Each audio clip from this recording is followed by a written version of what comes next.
Halo, willkommen, selamat datang di channel di Halo semuanya, apa kabar? Ketemu lagi dengan Dini and Juju and Dini. Yang lagi seru, lagi rame banget itu tuh tentang Tiko dan Bu Eni. Benar. Bu Eni tuh tangga kamu bukan, Din? Bu Eni itu guru aku SD. Oh gitu, tapi bukan Bu Eni yang itu ya. Bukan dong. Ini Bu Eni yang ada di Jakarta Timur. Jadi kemarin tuh ada namanya Bang Bru. Iya, channel YouTube-nya. Namanya Bang Bru, betul. Sebenarnya dia itu channel YouTube-nya ngapain sih, Din? Kalau aku lihat yang baju itu hantu-hantu gitu sih. Oh, jadi kayak hunting nyari-nyari. Iya, nyari rumah. Ngobrolnya. Oke. Nah, kan ini ngomongin channelnya Bang Bru. Iya, tentang rumah-rumah tua yang ntar dicari yang sudah terbengkalai gitu kan. Iya benar. Dan gitu. neglected houses gitu ya. Iya, neglected house yang udah nggak dipakai gitu. Terus dia dapat info baju si Bang Bro ini dari temennya yang channelnya sama kurang lebih ya tentang hantu-hantu gitu. Ada di Jatinegara di Jakarta Timur. Terus si temennya itu bilang, coba deh lo kesini gitu, kita coba lihat sendiri gitu. Terus cerita lagi karena aku nemunya tuh ada orang di dalamnya, yang benar gitu. Ternyata ada beneran. Jadi di rumah yang besar dan mewah sebenarnya yang mahal, betul, gede tinggi. Kayak rumah pejabat gitu. Iya benar. Tapi kotor, saking kotornya itu sampai tanaman-tanaman liar itu di pagar-pagarnya gitu nggak sih? Sampai ditumbuhin tanaman liar. Benar. Dan berlumut di mana-mana kan. Ya, dan gitu. kotor. Betul. Dan yang paling menyita perhatian publik itu karena di rumah itu nggak ada listrik dan air bersih. Itu dua hal yang kayaknya manusia zaman sekarang nggak bisa hidup tanpa dua hal itu, tanpa listrik dan tanpa air bersih. Itu kayak udah ketinggalan deh baju sekarang tuh, orang nggak bisa hidup tanpa internet gitu. Iya, listrik kan dari internet juga kan. Iya, tapi maksudnya internet dari listrik juga kan.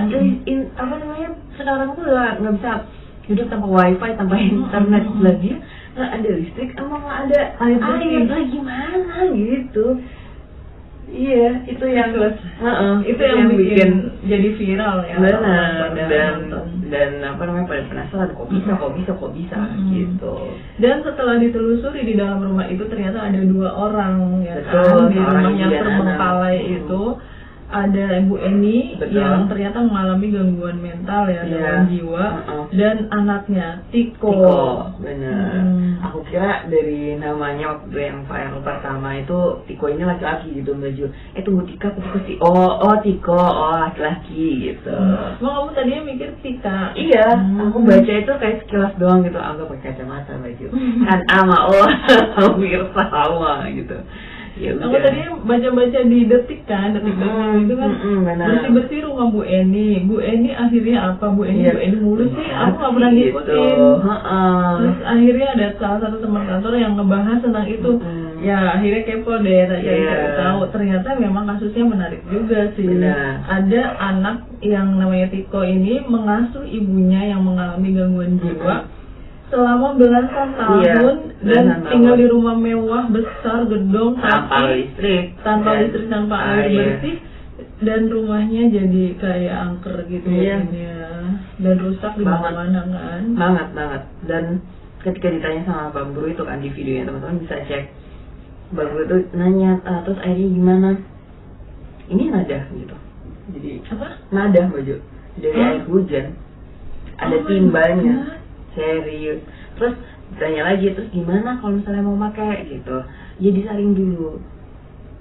Luar biasa juga sih tapi Tiko ini ya. Dia tapi aku dengan sabar juga merawat ibunya ya. Karena dia merawat ibunya dari usia kecil nih. Jadi tuh ibunya ditinggalin sama ayahnya ya. Kalau menurut pengakuan Tiko sih karena mereka udah bercerai aja. Iya gitu. Betul.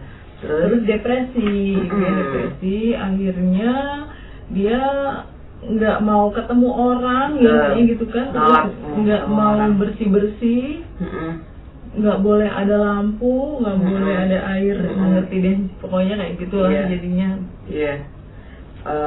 Intinya aja terus berkelanjutan seperti itu, kayak Tiko nurutin ibunya untuk diurusin.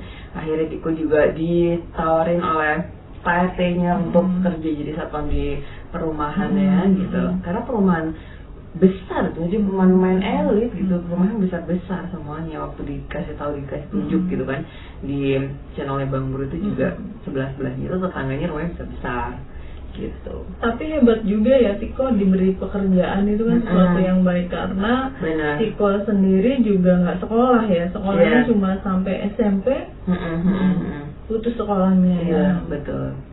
Tapi iya aku appreciate lagi maju apa ya, kayak luar biasa gitu ke Tikonya, karena dia sekuat itu mentalnya gitu. Iya hebat. Dan sesayang itu ke ibunya. Iya benar. Sebenarnya kisah Tiko dengan ibunya ini ada di sekitar kita ya sebenarnya. Iya dekat banget sebenarnya. Seorang anak atau satu keluarga atau anggota keluarga yang juga mengalami gangguan jiwa, kan ODGJ bisa juga dibilang gitu, atau depresi yang udah tarafnya tuh berat banget sampai akhirnya mungkin ada beberapa saraf yang rusak yang akhirnya dia jadi nggak normal lagi gitu kan. Itu kan ada di sekitar kita ya, kayak di tempat kamu ada ya Din ya. Tetanggaku. Jadi tetanggaku itu ini aku cerita sejarahnya dulu ya Baju. Ini masih katanya sih. Jadi karena waktu aku kecil dia itu udah SMP, seumuran SMP mau SMA gitu loh Baju. Si anak ini gitu. Nah aku tahunya si anak ini tuh kekurangannya apa, kayak IQ-nya di bawah 70 atau gimana? Nah, aku nggak tahu. tapi kan dia ini laki-laki dan perempuan yang Baju. Jadi sejarahnya itu tadi yang aku mau cerita. Jadi masih katanya hasil dari pernikahan incest gitu Baju. Oh my god. Yang merawat itu adalah kakak dari orang tua si ini gitu. Jadi kayak dirawat sama budenya gitu Baju. Nah terus uangnya ya kalau Baju ya kalau aku budenya gitu. Nah si laki-laki dan perempuan anak ini gitu yang waktu aku masih kecil di SMP atau seumuran mau masuk SMA itu aku tahunya itu mereka bisu gitu loh Baju. Aku tahunya mereka bisu gitu. Tapi mereka ngerti kalau misalnya diajakin ngomong paham gitu. Kalau misalnya disuruh itu juga misalnya ada kerja bakti gitu kan, si laki-laki ini sering banget disuruh sama orang-orang gitu, dilibatkan gitu di dan dia happy dan cepat gitu. Nanti kamu bersihin ini ya, nanti saya kasih duit. Soalnya dia tuh ini duit. Kalau ada duit dia sekolah nggak? SLB. Oh SLB. Iya tapi kayaknya cuma sampai SMP seingat aku. SMA aku nggak tahu dia gimana. Soalnya kan ODGJ atau orang-orang dengan gangguan jiwa itu kan ada levelnya ya, ada yang ringan, sedang, berat gitu. Soalnya dia juga kadang-kadang ya Baju, kadang-kadang banget. Soalnya dia seringnya itu nyambung gitu. Tapi kadang-kadang dia itu entah jalan dari mana gitu ya, terus lewat gitu dia ngomong sendiri kayak hamil gitu. Si laki-laki ini. Tapi kalau yang perempuan ini jarang keluar masalahnya gitu. Dia keluarnya palingan disuruh beli sayur ke depan gitu. Bisa gitu. Nah aku jarang banget interaksi dan orang-orang juga jarang kalau misalnya lebaran atau misalnya ada pengajian ada Maulid Nabi gitu ya, ada kegiatan ini dia berkeluar tuh. Tapi kalau misalnya sehari-hari dia paling cuma ke tukang sayur aja depan rumah gitu. Tapi rumahnya terbengkalai nggak? Nggak, bersih banget. Bersih banget rumahnya, bersih banget. Jadi di situ tuh ada siapa aja keluarganya, budenya si anak gue ini dan sepupunya dia. Gitu. Jadi berempat. Betul, berempat. Untuk ini ya yang tulang punggung keluarga atau yang budenya kerjanya apa? Saya tahu lupa. Aku udah lama banget, tetangga aku selalu udah pindah juga orangnya. Iya gitu, aku lupa. Tapi iya yang bekerja itu mirip cerita Bu Eni dan Tiko ya, maksudnya merawat orang dengan gangguan jiwa. Iya benar, soalnya pasti juga butuh effort yang ekstra ya Baju, betul, untuk membersamai dan merawat dan seterusnya gitu kan. Itu banget. Sebenarnya sama di kampung aku juga ada Din, malah hampir kayak cerita Bu Eni ya, maksudnya dia terisolasi di rumah kayak gitu kan, nggak mau ketemu orang. Nah tuh itu lebih mirip tuh baju tuh. Cuma bedanya kalau Bu Eni itu nggak mau ada listrik, nggak mau ada air gitu, dan rumahnya terbengkalai, rumahnya kotor. Ini kebalikannya dia. Jadi satu keluarga itu ada 4 orang, ibu, bapak, itu kena gangguan jiwa semua dua-duanya, dan anaknya 2 tuh juga kayaknya ya IQ yang di bawah 80 gitu.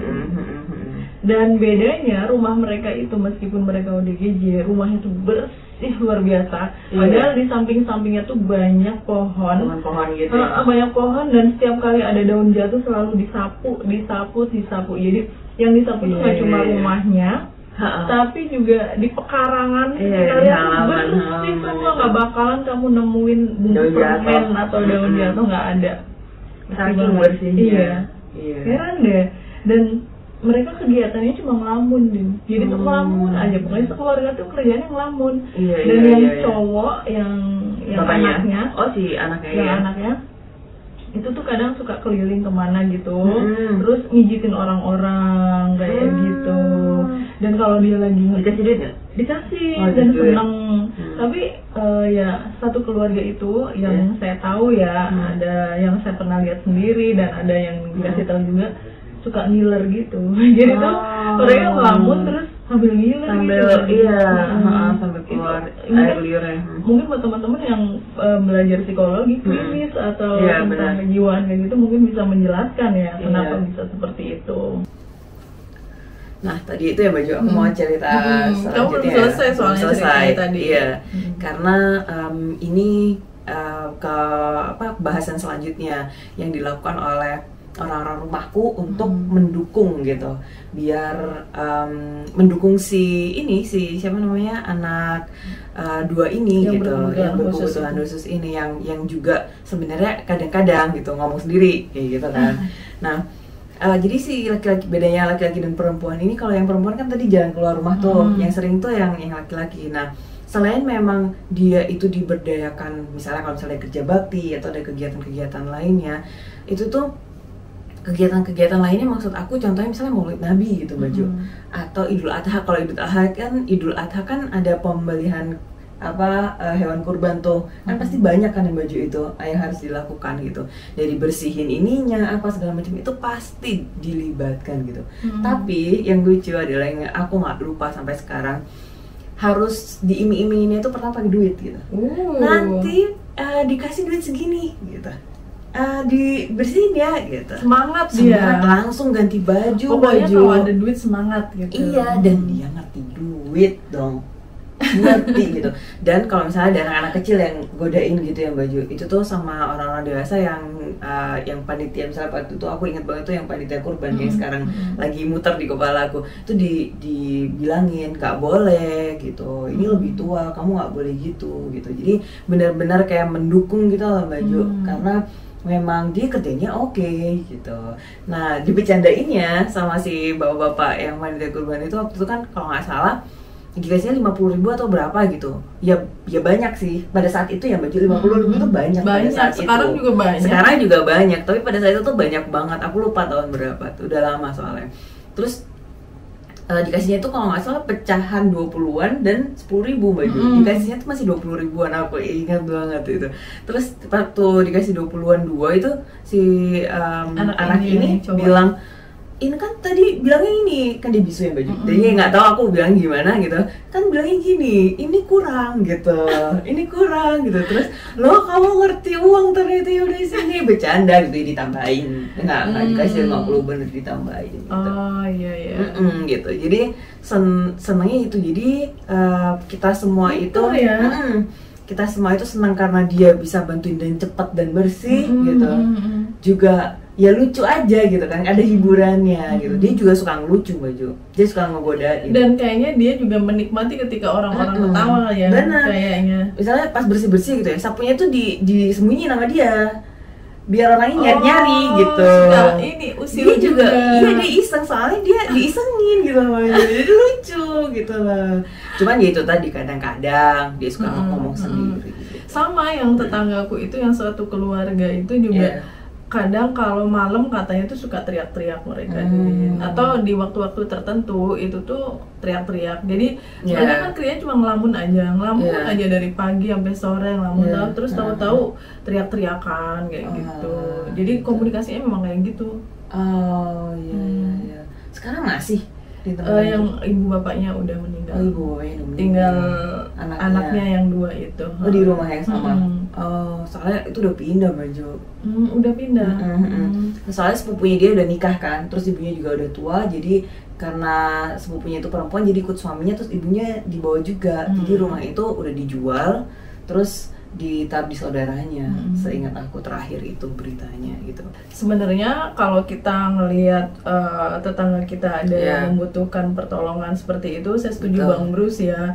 Kalau untuk orang-orang dengan gangguan jiwa seperti itu, mungkin yang bisa kita lakukan ya melaporkan ke dinas sosial atau ke dinas pihak terkait ke pihak yang berwenang gitu kan. Karena kalau kita sendiri yang mau berusaha membantu, takutnya salah juga stepnya kan ya, karena mereka kan nggak sama dengan orang pada umumnya. Gitu. Apalagi itu kan udah lumayan agak parah ya baju kalau yang ceritanya Tiko dan Bu Eni.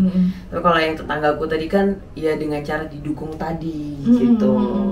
Diberdayakan anaknya gitu, benar. Tapi memang udah bagus banget sih yang YouTuber Bang Bru itu membantu, menolong, bahkan sampai mengerahkan orang-orang untuk membersihkan rumah yang mewah dan besar itu ya, sampai akhirnya bersih lagi.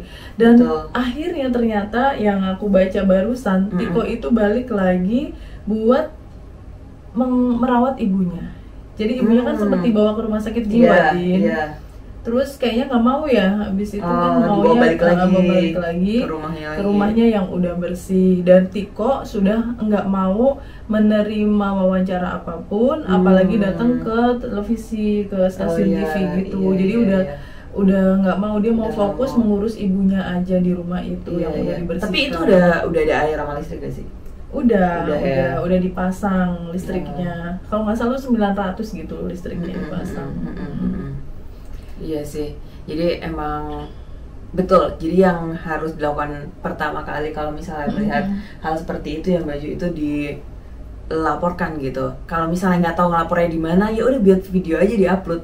Kita kan sekarang gampang banget memviralkan. Nah terus kalau misalnya nggak tahu nge-add-nya mau ke siapa, kan nanti ada netizen gitu kan yang bantuin ini nih kesini nih bisa dilihat segala macam gitu. Dan sekarang itu dengan adanya sosial media, dengan adanya konten kreator itu banyak hal yang tadinya membutuhkan pertolongan lama susah gitu. Mereka membutuhkan pertolongan dan sekarang, ternyata bisa terekspos gitu kan. Itu positifnya positifnya itu benar. Mudah-mudahan sih makin banyak lagi konten kreator yang bisa membuat konten-konten yang pada akhirnya membantu sesama gitu, yang lagi kesulitan, entah itu kesulitan mengurus ibunya yang ODGJ atau kesulitan ekonomi lainnya misalnya, atau bantu aku Din bayar utang Din.